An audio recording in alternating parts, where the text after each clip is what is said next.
Aujourd'hui, je vous présente et vous donne mon avis sur le livre BZRK Apocalypse de Michael Grant, qui est le troisième tome de la série BZRK. Je vais vous lire le résumé de ce livre, vous lire quelques pages du début et ensuite vous donner mon avis sur ce tome ainsi que sur l'ensemble de la série, puisque c'est le dernier tome de la série de 3 livres. Vous pourrez retrouver en barre d'infos mon avis sur les 2 premiers tomes si jamais ça vous intéresse.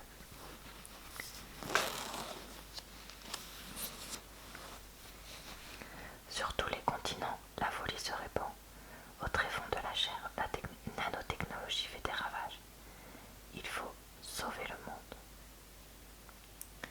Donc voilà un résumé assez minimaliste, comme vous pouvez le voir.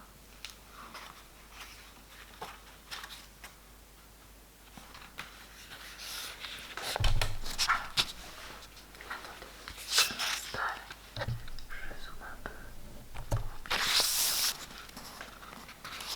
Donc je vous préviens, ça, je ne sais pas si je vais arriver au moment violent, mais il y a un moment violent au début du roman. Sandra Bieber était en train de dîner avec des amis lorsque ça l'avait prise. Un dîner en toute décontraction, sur la terrasse en deck de la maison d'un de ses amis.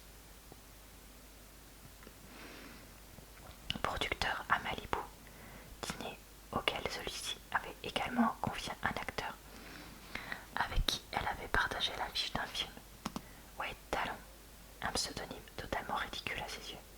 Une femme très riche et par ailleurs lourdement tatouée, nommée Lystra Reid, à qui un perturbant tic de langage arrachait des ouais continuels, venant ponctuer de manière impromptue chacune de ses phrases.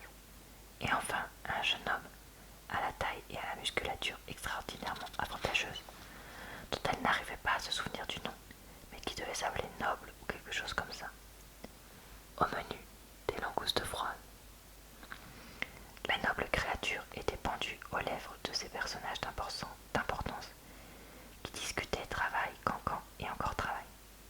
D'une manière ou d'une autre, on en revenait toujours au même sujet. Sandra avait été nominée aux Oscars. Catégorie meilleure actrice. Une compétition impitoyable. Les bookmakers la classaient parmi les outsiders à 6 contre 1. C'est-à-dire improbable, mais pas impossible non plus.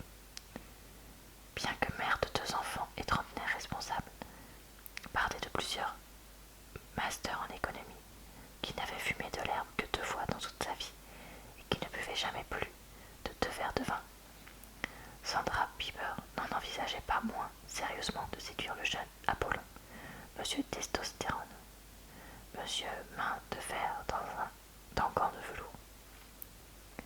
D'abord parce que, de toute évidence, celui-ci n'était pas insensible à ses charmes, et ensuite parce que, divorcée depuis 2 ans, elle n'avait eu aucune relation amoureuse depuis cette date. Et puis, le tournage de ces derniers jours l'avait mise sur les rotules, sans compter Karl, son fils, 3 ans, qui sortait tout juste de 15 jours de grippe. Après tout, et en toute honnêteté, à quoi bon être la chouchoute de l'Amérique si l'on ne pouvait même pas se taper un beau gosse de temps en temps? Dans la même situation, un acteur mâle aurait-il hésité ne serait-ce qu'une seconde? Ah, certains, oui, mais la majorité sûrement pas. Alors, pourquoi se gêner? N'était-ce pas pour cela que Quentin avait évité ce noble? Non, 1 minute, ça lui revenait maintenant. Son nom était Nolan. Qu'importe. L'unique raison de sa présence n'était-elle pas son amusement? À moins, se pouvait-il qu'il soit venu avec cette Lystra? Était-ce pour elle qu'il était là? L'âge de la dite jeune femme pouvait plaider en sa faveur. Pas une beauté, mais attirante tout de même. Surtout quand on savait que sa seule gloire, loin des paillettes d'Hollywood, était d'avoir fait fortune dans le secteur de la santé.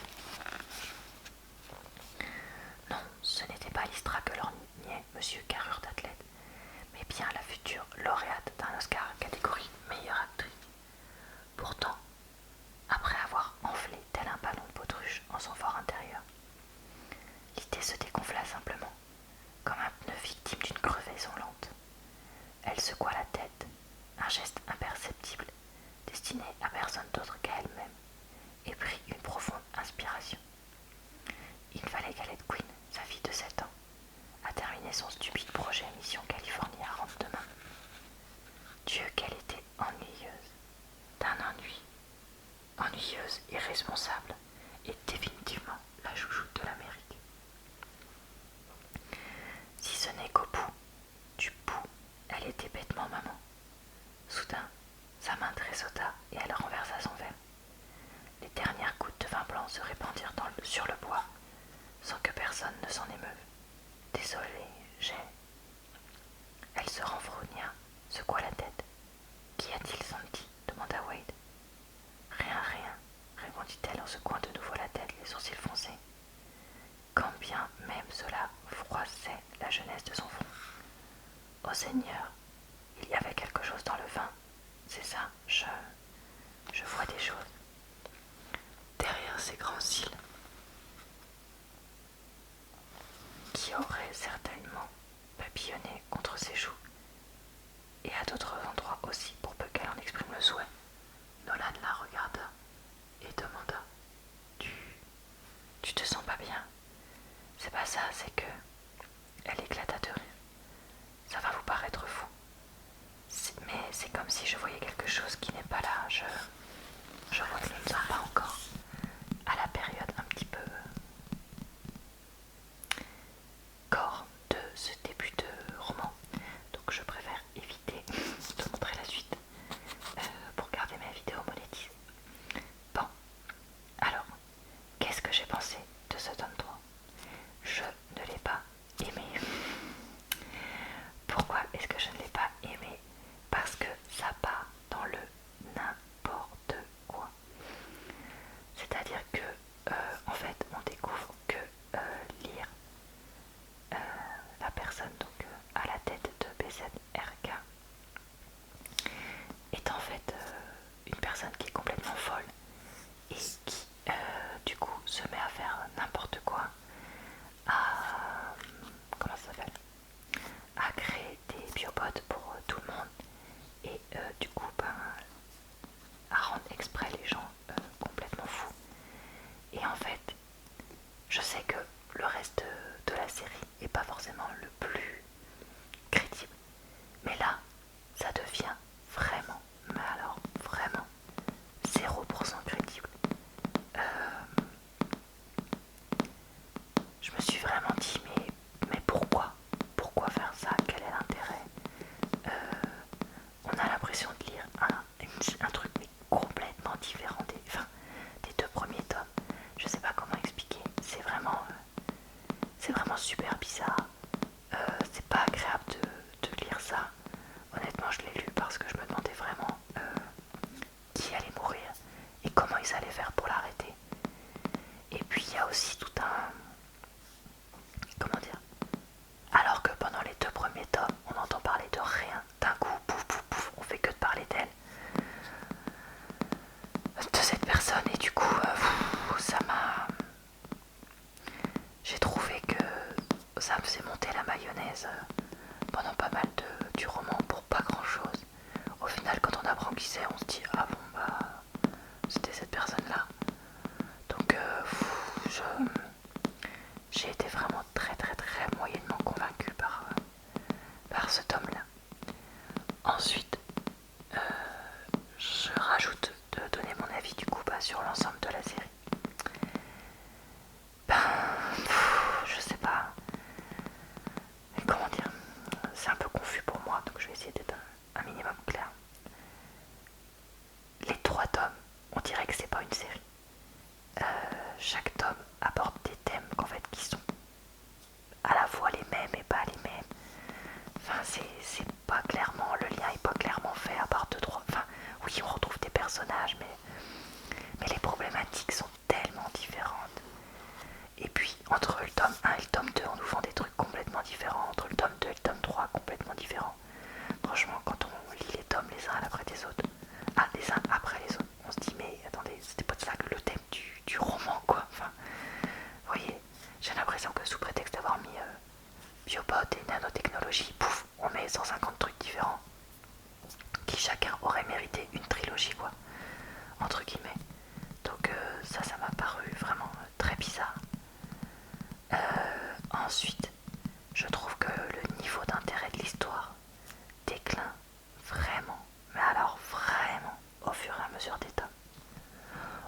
si vous vous rappelez, le tome 1 m'avait emballé, je l'avais adoré. J'avais qu'une envie, c'était de lire la suite. Autant le tome 2 m'avait vraiment déçu, autant celui-là il m'a aussi, mais alors vraiment déçu aussi. Et du coup, est-ce que je peux recommander la série? Bah en fait non. Et est-ce que je peux recommander même juste le tome 1? J'ai même plus envie quand je vois ce qui a été fait derrière.